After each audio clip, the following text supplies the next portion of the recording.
Om Sri Paramatmane Namaha. Srimad Bhagavad Gita, 2nd chapter, Saankhya Yoga, English version.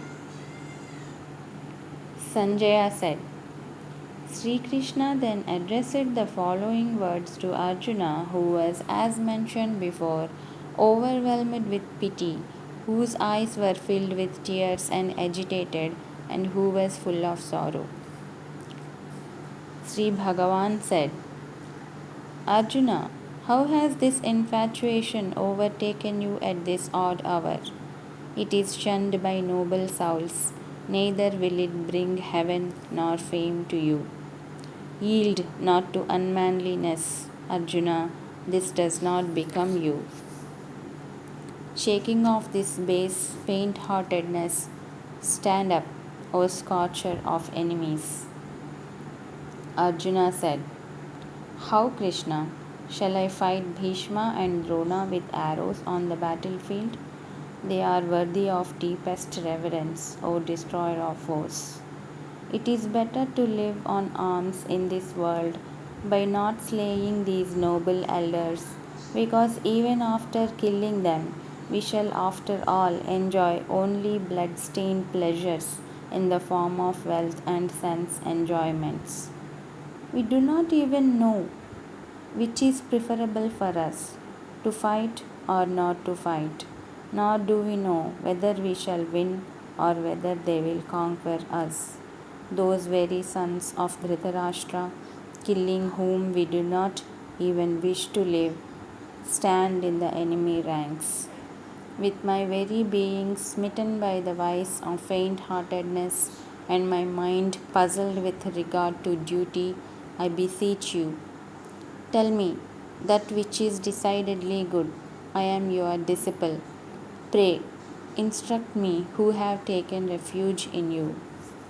For even on obtaining undisputed sovereignty and an affluent kingdom on this earth and lordship over the gods, I do not see any means that can drive away the grief which is drying up my senses. Sanjaya said, O king, having thus spoken to Sri Krishna, Arjuna again said to him, I will not fight, and became silent. Then, O Dhritarashtra, Sri Krishna, as if addressed the following words to Arjuna, sorrowing in the midst of the two armies. Sri Bhagavan said, Arjuna, you grieve over those who should not be grieved for, and yet speak like the learned. Wise men do not sorrow over the dead or the living. In fact, there was never a time when I was not, or when you or these kings were not, nor is it a fact that hereafter we shall all cease to be.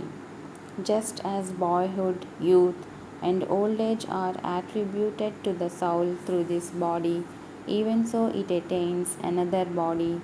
The wise man does not get deluded about this. O son of Kunti, the contacts between the senses and their objects, which give rise to the feelings of heat and cold, pleasure and pain, etc., are transitory and fleeting. Therefore, Arjuna endured them. Arjuna, the wise man to whom pain and pleasure are alike, and who is not tormented by these contacts, becomes eligible for immortality. The unreal has no existence, and the real never ceases to be. The reality of both has thus been perceived by the seers of truth. Know that alone to be imperishable which pervades this universe, for no one has power to destroy this indestructible substance. All these bodies pertaining to the imperishable, indefinable, and eternal soul are spoken of as perishable. Therefore, Arjuna, fight. Both of them are ignorant, he who considers the soul to be capable of killing, and he who takes it as killed. For verily the soul neither kills nor is killed. The soul is never born, nor it ever dies, nor does it become after being born, for it is unborn, eternal, everlasting, and primeval. Even though the body is slain, the soul is not. Arjuna, the man who knows this soul to be imperishable, eternal, and free from birth and decay, how and whom will he cause to be killed? How and whom will he kill? As a man shedding worn out garments takes other new ones, likewise the embodied soul, casting off worn out bodies, enters into others that are new. Weapons cannot cut it, nor can fire burn it, water cannot wet it, nor can wind dry it. For this soul is incapable of being cut or burnt by fire, nor can it be dissolved by water, and is undriable by air as well. This soul is eternal, all pervading, immovable, constant, and everlasting. This soul is unmanifest. It is incomprehensible and it is spoken of as immutable. Therefore, knowing it as such, you should not grieve. And Arjuna, if you should suppose this soul to be subject to constant birth and death, even then you should not grieve like this. For in that case, death is certain for the born and rebirth is inevitable for the dead. You should not therefore grieve over the inevitable. Arjuna, before birth, beings are not manifest to our human senses. On death, they return to the unmanifest again. They are manifest only in the interim between birth and death. What occasion then for lamentation? As marvelous. Scars, another great soul, likewise speaks thereof as marvelous. And Scars, another worthy one, hears of it as marvelous, while there are some who know it not even on hearing of it. Arjuna, this soul dwelling in the bodies of all can never be slain. Therefore, you should not mourn for anyone. Besides, considering your own duty too, you should not waver, for there is nothing more welcome for a man of the warrior class than a righteous war. Arjuna, fortunate are the Kshatriyas who get such an unsolicited opportunity for war, which is an open gateway to heaven. Now, if you refuse to fight this righteous war, then shirking your duty and losing your reputation, you will incur sin. Nay, people will also pour undying infamy on you, and infamy brought on a man enjoying popular esteem is worse than death. And the warrior chiefs who thought highly of you will now despise you, thinking that it was fear which drove you away from battle. And your enemies, disparaging your might, will speak many unbecoming words. What can be more distressing than this? Die, and you will win heaven. Conquer, and you will enjoy sovereignty of the earth. Therefore, stand up, Arjuna, determined to fight. Treating alike victory and defeat, gain and loss, pleasure and pain, get ready for the battle. Fighting thus, you will not incur sin. Arjuna, this attitude of mind has been presented to you from the point of view of Jnana Yoga. Now hear the same as presented from the standpoint of Karma Yoga, the yoga of selfless action. Equipped with this attitude of mind, you will be able to throw off completely the shackles of karma. In this path of selfless action, there is no loss of effort, nor is there fear of contrary result. Even a little practice of this discipline saves one from the terrible fear of birth and death. Arjuna, in this yoga of selfless action, the intellect is determinate and directed singly towards one ideal, whereas the intellect of the undecided, ignorant man moved by desires wanders in all directions after innumerable aims. Arjuna, those who are full of worldly desires and devoted to the letter of the Vedas, who look upon heaven as the supreme goal and argue that there is nothing beyond heaven are unwise. They utter flowery speech recommending many rituals of various kinds for the attainment of pleasure and power with rebirth as their fruit. Those whose minds are carried away by such words and who are deeply attached to pleasures and worldly power cannot attain the determinate intellect concentrated on God. Arjuna, the Vedas thus deal with the evolutes of the three gunas, modes of Prakriti, which are worldly enjoyments and the means of attaining such enjoyments.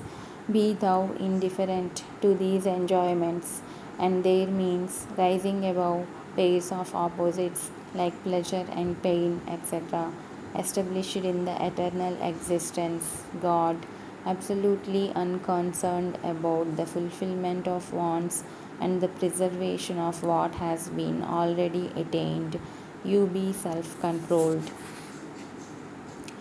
A Brahmana who has obtained enlightenment has as much use for all the Vedas as one who stands at the brink of a sheet of water overflowing on all sides has for a small reservoir of water. Your right is to work only and never to the fruit thereof. Do not consider yourself to be the cause of the fruit of the action, nor let your attachment be to inaction. Arjuna, perform your duties established in yoga, renouncing attachment, and be even minded in success and failure. Evenness of mind is called yoga. Action with a selfish motive is far inferior to this yoga in the form of equanimity. Do seek refuge in this equipoise of mind, Arjuna, for poor and wretched are those who are the cause in making their actions bear fruit. Endowed with equanimity, one sheds in this life both good and evil.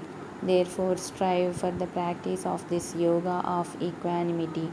Skill in action lies in the practice of this yoga. For wise men possessing equipoised mind, renouncing the fruit of actions, and freed from the shackles of birth, attain the blissful supreme state. When your mind will have fully crossed the mire of delusion, you will then grow indifferent to the enjoyments of this world and the next, and that have been heard of, that are yet to be heard of. When your intellect, confused by hearing conflicting statements, will rest steady and undistracted in meditation on God, you will then attain yoga, everlasting union with God. Arjuna said, Krishna, what are the characteristics of a God realized soul, stable of mind and established in samadhi, perfect tranquility of mind? How does the man of stable mind speak? How does he sit? How does he walk? Sri Bhagavan said, Arjuna, when one thoroughly casts off the cravings of the mind and is satisfied in the self through the enjoyment of the self, he is then called stable of mind. The sage whose mind remains unperturbed amid sorrows, whose thirst for pleasures has altogether disappeared, and who is free from passion, fear, and anger, is called stable of mind. He who is unattached to everything and meeting with good and evil, neither rejoices nor recoils his mind, is stable.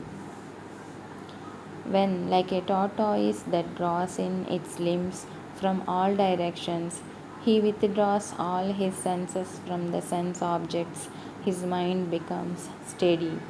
Sense objects turn away from him who does not enjoy them with his senses, but the taste for them persists. This relish also disappears in the case of the man of stable mind when he realizes the Supreme. Turbulent by nature, the senses, not free from attachment, even of a wise man who is practicing self control, forcibly carry away his mind, Arjuna. Therefore, having controlled all the senses and concentrating his mind, he should sit for meditation, devoting himself heart and soul to me. For he whose senses are under his control is known to have a stable mind.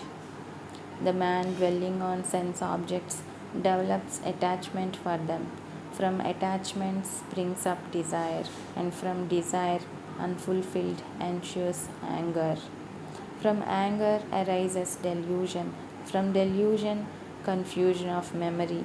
From confusion of memory, loss of reason. And from loss of reason, one goes to complete ruin. But the self controlled sadhaka, while enjoying the various sense objects through his senses, which are disciplined and free from likes and dislikes, attains placidity of mind. With the attainment of such placidity of mind, all his sorrows come to an end, and the intellect of such a person of tranquil mind, soon withdrawing itself from all sides, becomes firmly established in God. He who has not controlled his mind and senses can have no determinate intellect nor contemplation. Without contemplation, he can have no peace. And how can there be happiness for one lacking peace of mind? As the wind carries away a boat upon the waters, even so of the senses, moving among sense objects, the one to which the mind is attached takes away his discrimination. Therefore, Arjuna, he whose senses are completely restrained from their objects is said to have a stable mind.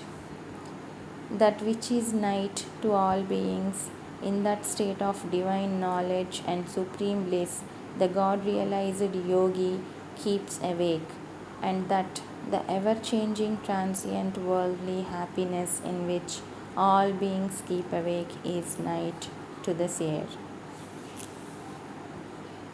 As the waters of different rivers enter the ocean, which, though full on all sides, remains undisturbed, likewise, he in whom all enjoyments merge themselves without causing disturbance attains peace, not he who hankers after such enjoyments. He who has given up all desires and moves free from attachment, egoism, and thirst for enjoyment attains peace. Arjuna, such is the state of God realized soul. Having reached this state, he overcomes delusion, and established in this state, even at the last moment, he attains Brahmic bliss.